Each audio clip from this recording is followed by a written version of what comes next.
Hasta pronto. Hablemos acerca de lo que va a pasar hoy, que se va a votar en general y en particular el proyecto del salario mínimo, acompañado de un bono para las micro, pequeñas y medianas empresas y otro bono por carga familiar para compensar el aumento de los precios de la canasta básica de alimentos. La oposición plantea que la decisión del gobierno de no incorporar el subsidio del ingreso mínimo garantizado afectará el aumento de sueldos. El oficialismo dijo que el aporte global de todo el proyecto garantiza que nadie se verá afectado. Gonzalo Holguín tiene todos los antecedentes. Hola, Gonzalo. Hola, Gonzalo.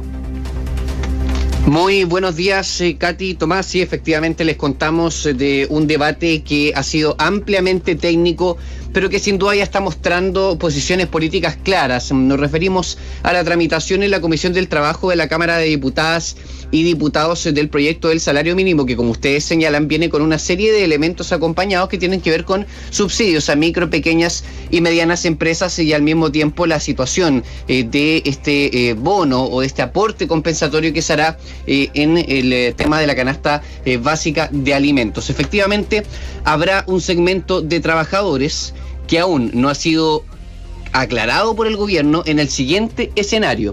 Van a recibir 29.000 pesos menos de subsidio y 50.000 de sueldo mínimo. En realidad, su aumento será solo de 20.000. De hecho, en el primer aumento del sueldo mínimo, que llega a los 380.000 pesos, el incremento real será de 12.000 pesos. ¿De qué estamos hablando? De la controversia por el subsidio del ingreso mínimo garantizado, creado por el gobierno de Sebastián Piñera y que entrega un aporte al trabajador para que su salario llegue al mínimo de 350.000 pesos. El ingreso mínimo garantizado no está dentro de la fórmula del gobierno. El diputado de Renovación Nacional, Frank Sauerbaum, es quien más ha representado esa visión crítica, respaldado por Jimeno Sandón y Cristian Lavé. Como el gobierno decidió no usar este instrumento en este proyecto de ley, pide que los 31.000 millones de pesos de ahorro de esos dineros que no se están utilizando vayan a aumentar el subsidio de las pymes. Solamente de los 30.000 van a llegar al bolsillo de los trabajadores 12.000. El ingreso mínimo garantizado no se considera en este proyecto de ley. El gobierno ha dicho abiertamente de que no les interesa fomentar esa política pública. Lo único que podemos hacer simplemente es pedirle al gobierno que es del ahorro que va a producir esto, que son 31.000 millones de pesos, una parte importante sea aumentada, ¿cierto?, en el subsidio para la pequeña empresa, que van a ser 22.000 pesos. El gobierno fue claro en entregar sus razones políticas para esta estrategia legislativa. Creen que el subsidio de Sebastián Piñera beneficia a empresas que pueden efectivamente pagar el sueldo mínimo sin necesidad de apoyo del Estado y también advierten que es una política transitoria. En efecto, vence el 31 de diciembre del año 2023. Los costos de este proyecto alcanzan los 323 millones de dólares solo para la operación del año 2022 y que están cerca del 0,15% del Producto Interno Bruto. Si es que en diciembre de este año la inflación supera el 7%, se le van a sumar 10.000 pesos más de aumento al sueldo mínimo y también al subsidio de las MIPYMES. En este caso, se agregarían el próximo año otros 126.000 millones de pesos al costo, llegando a cerca de los 470 millones de dólares en el total de la operación de esta iniciativa de ley. El ministro de Hacienda, Mario Marcel, dio también otra explicación. Si uno suma todos los beneficios de este proyecto, las personas podrían ver un aumento de dinero de hasta 64.000 pesos, sin importar si terminan perdiendo dinero del ingreso mínimo garantizado.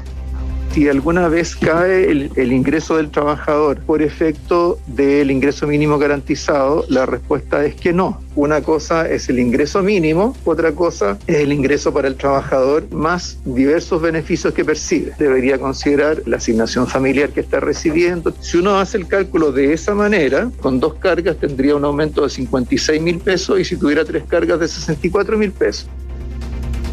En el oficialismo, conocimiento de que se puede mejorar el proyecto, los 6.410 pesos por carga familiar como compensación por el aumento de la canasta básica de alimentos y el subsidio de los 22.000 pesos a las pymes, presentan el margen de mejora que podría traer cambios esta misma mañana. El diputado de Convergencia Social, Diego Ibáñez, recordó que esto no es un bono, tratando de explicar por qué son solo 6.000 pesos por persona. Ibáñez dijo que en el peor de los casos habrá un aumento de 55.000 pesos por familia. Esto no es un bono, esto es una compensación para justamente saldar el aumento del precio de la canasta básica familiar. Sabemos que es insuficiente en función de las necesidades de la ciudadanía. Esto se tiene que ver de manera global y en ningún caso una familia con 2 cargas va a recibir menos de 55.000 pesos mensuales, englobando todos los beneficios que está hoy disponiendo el Estado.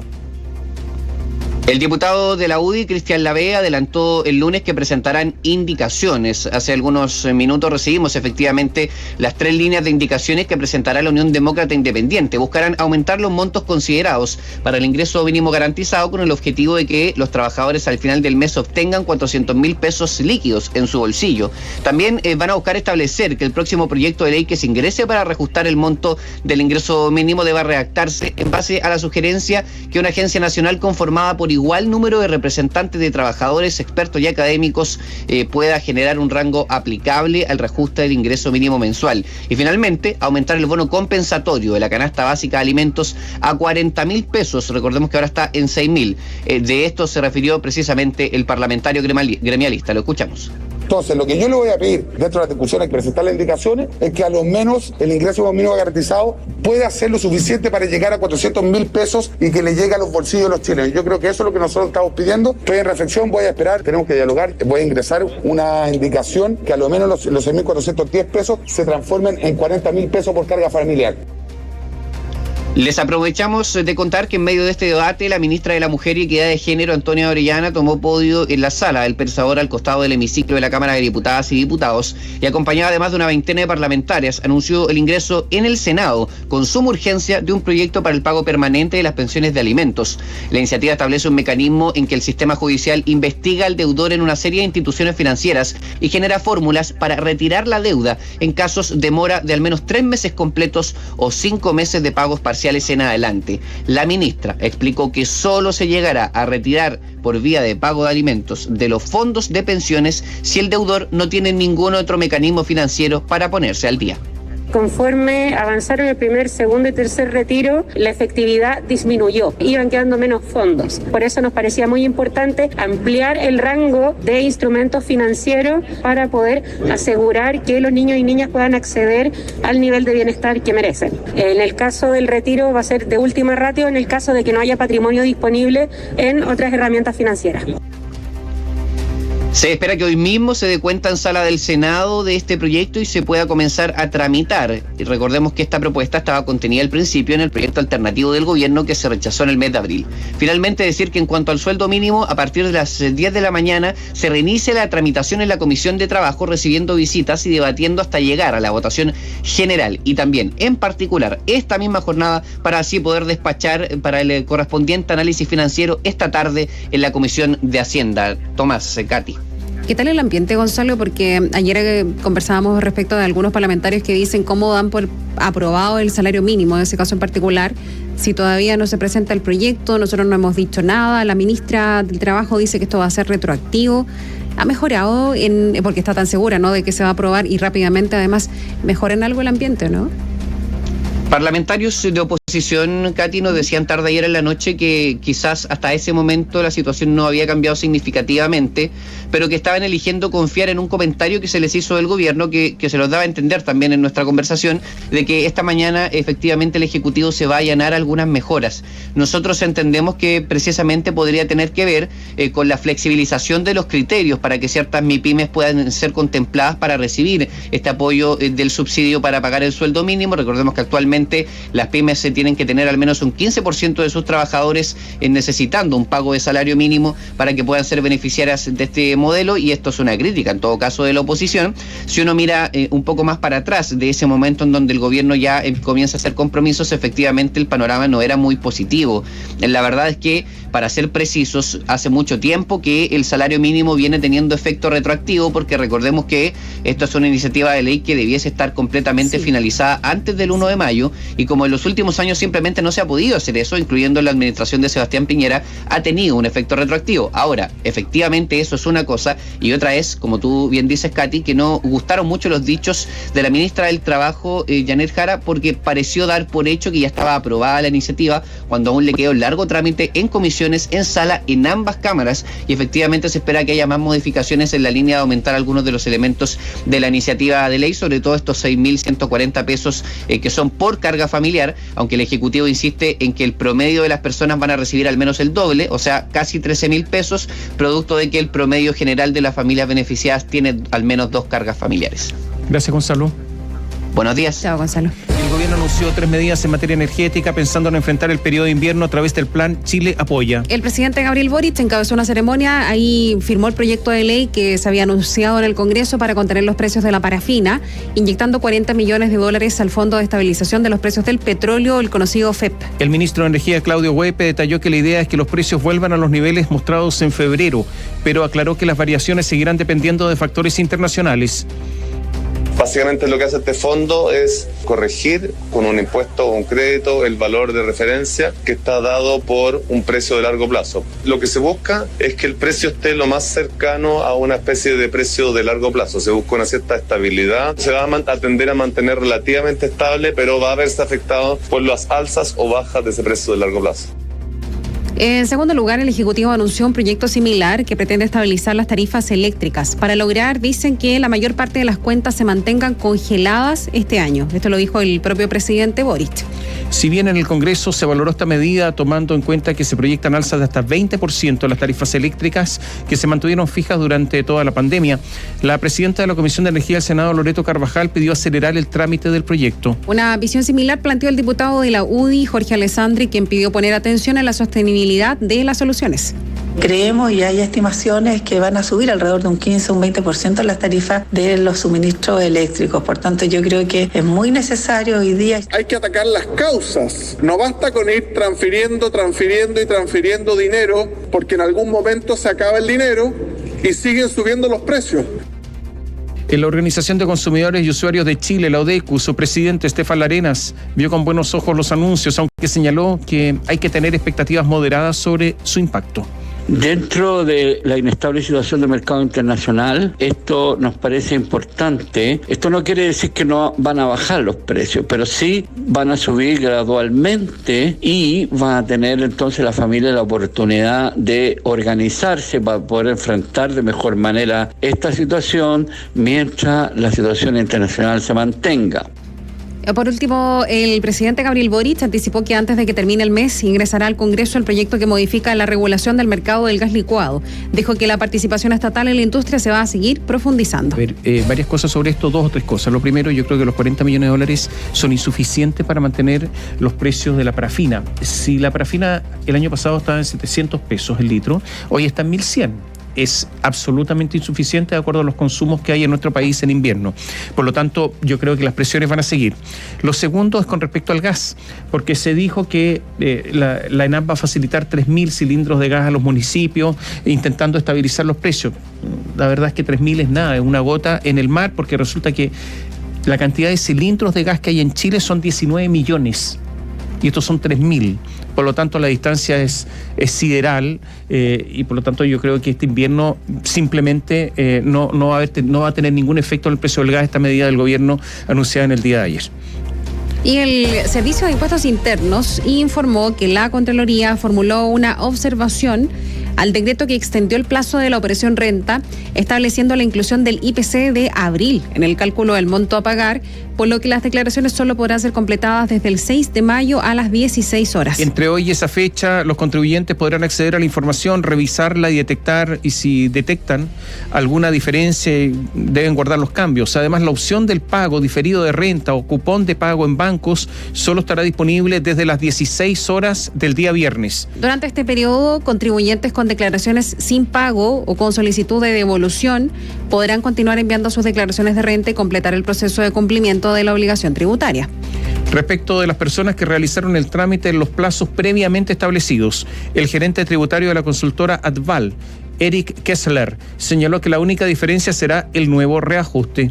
Para las personas que ya pagaron no debería tener ningún impacto, ya que no sería aplicable este cambio en el reajuste. Sin embargo, para aquellas que opten por pagar dentro de este nuevo plazo que ha dictaminado el presidente, verán incrementado obviamente sus montos a pagar producto del cambio en el IPC que se tiene que aplicar. Las personas que sean empresarios individuales y utilicen este plazo que es adicional, recordemos que en términos regulares ya la operación renta debió haber terminado a fines del mes pasado, el 30 de abril es el último día, pero se dio un lapso adicional. Pero las personas que sean empresarios individuales y utilicen este plazo para ingresar sus declaraciones de renta podrán presentar las declaraciones juradas 1847, 1848 o 1943, según corresponda, y todos tienen plazo también hasta el 12 de mayo. Un duro golpe recibió ayer la minera Anglo American, luego que la Dirección Ejecutiva del Servicio de Evaluación Ambiental decidiera calificar desfavorablemente el proyecto Los Bronces integrado, mediante la cual la compañía busca expandir la vida útil de su principal faena en el país y que considera una inversión de más de $3.000 millones. Según se conoció anoche, esta decisión se tomó en atención a que Anglo American no descartó la generación de un impacto potencialmente significativo en la calidad del aire sobre los receptores humanos. En el documento firmado por la abogada Valentina Durán, directora ejecutiva del Servicio de Evaluación Ambiental, se detalla que la calificación, desfavorable se produjo al verificarse que el titular no determina adecuadamente el área de influencia del componente calidad del aire del proyecto y tampoco entrega información suficiente que permita descartar el riesgo a la salud de la población. A comienzos de este año, la administración anterior del Sistema de Evaluación Ambiental decidió iniciar una nueva etapa de participación ciudadana de manera extraordinaria, pese a que la iniciativa ya había superado este proceso. Todo esto porque, según consta en las actas de evaluación, se apreció una modificación sustantiva en los términos de magnitud y extensión de los impactos ambientales. Esto después de que la Subsecretaría de Salud Pública dijera que el proyecto tendría importantes efectos en la concentración de material contaminante. Según se indica, es opinión de la Subsecretaría de Salud Pública que los antecedentes técnicos acreditados en la presente adenda permitirían concluir que a consecuencia del proyecto se generaría un aumento significativo de la concentración ambiental de MP10 en el área de influencia, generando un impacto potencialmente significativo en la calidad del aire, esto riesgo a la salud de la población. Y desde la minera fueron críticas de la apertura de una nueva etapa de participación ciudadana, pero además con los acotados plazos respecto por los que la defensa de la minera pidió contar con mayor tiempo para la evaluación, lo que finalmente fue desechado. También se apuntó una serie de propuestas para mitigar posibles efectos con medidas adicionales y voluntarias que buscan compensar el 120% de las emisiones que sumaría el proyecto y la operación actual de Los Bronces. Bueno, ¿qué viene ahora? Entre las opciones con las que cuenta la empresa, tras el rechazo de parte de la Autoridad del Estudio de Impacto Ambiental, figura la presentación de un recurso de reclamación ante el Comité de Ministros, una instancia compuesta por los titulares de Salud, Economía, Energía, Minería y Medio Ambiente, que es la que finalmente preside este comité. Después de eso, también existen alternativas ante tribunales ambientales y eventualmente una presentación en la Corte Suprema. Y atención con esto porque las alarmas en la industria financiera se encuentran encendidas ante la tramitación de un nuevo proyecto de ley que establece un borronazo de los registros de deuda.